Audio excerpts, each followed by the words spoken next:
get the win at Washington, obviously snap the win the streak you had. In terms of confidence, how important is it to be able to go on the road and get those 3 points? Yeah, our road performances have been really strong this year. I felt in 16 we did a really good job on the road. Last year we slipped a little bit. I think statistically it ended up looking okay, but we never felt super great about energy and performance and how the team played. It's really hard to play on the road. It's really hard to play against a good team like Washington with great players. It's really hard to play in that stadium. Like it's such a good surface and it takes a while to get used to it. For confidence, it's really good. But I think what's given us more confidence on the road right now is that every game we feel, Houston's second half exception, right? When I feel like I could have helped the team a bit more, our players have really performed on the road. And like the Washington game, this is going to every game in this league.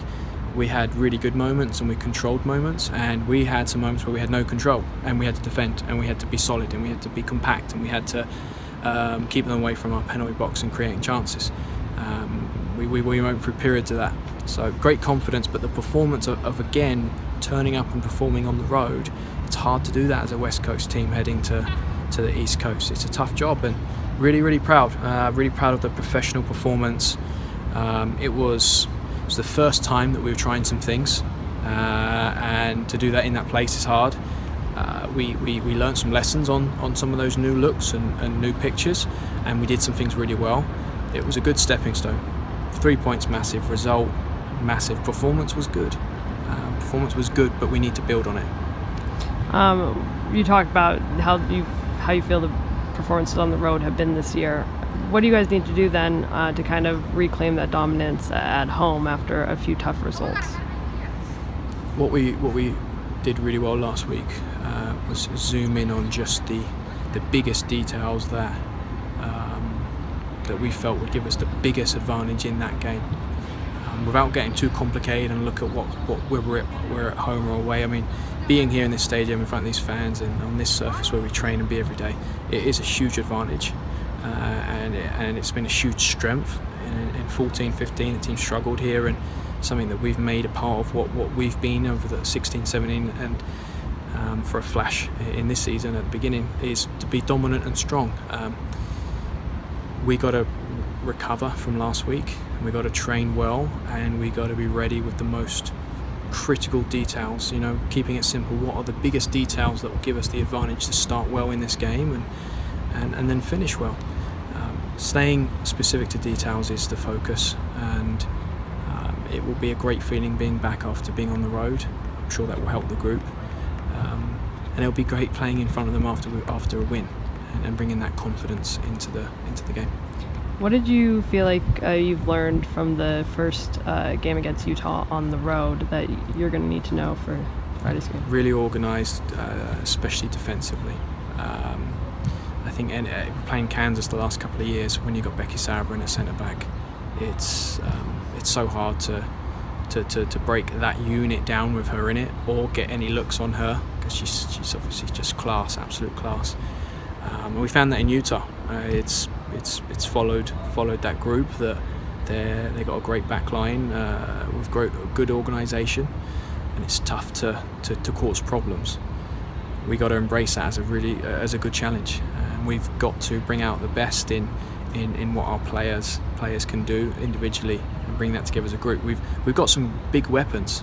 If we get those weapons working and asking appropriate questions, I think we can ask their backline some big questions. So let's cause some challenge there, and they enjoy the ball, and A-Rod's movement is very dangerous, so we've got to keep an eye there. I think we'll do a good job with those things, and it's critical that we did all right in Washington. It was really good because we were on the road. It was really good because we're playing a team desperate for points that had some great forwards running at us half the game. But that was a starting point in some of the looks that we had in the way the players were playing in positions, and it's a starting point, and we have to continue to grow and move forward. And can you give us an update on AD and Rosso and where they're at this point? Yeah, no timeline, but they're all moving forward here. I think you saw, you would have seen Rasso running around today, and AD's progressing with her gym stuff. No timeline, but everything is positive, everything's moving towards the direction that we always felt it would. Hopefully in the next week or two I could be a bit more precise with how close they are. And Meg Morris has been out for a little bit, and haven't really asked about her. What's going on there in terms of her potential to come back? Yeah, we're going through a process of making sure that her body is as strong and functioning the best way it can to obviously lead to good performance. Short period ago, focusing on regaining a lot of the strength that she had previously became more of a priority, and she's crushed that and started to touch the field over the last week. So I think we're going to start to see her a little bit more on the field, but no timeline. And then Bella. Same in the, I was referencing her in that first group as well. That she's in training and doing some controlled training. In the next week or two, I should be able to be a bit more precise.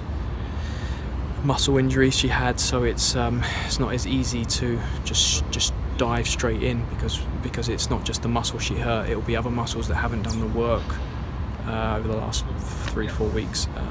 So we're just being sensible and patient with her return to play.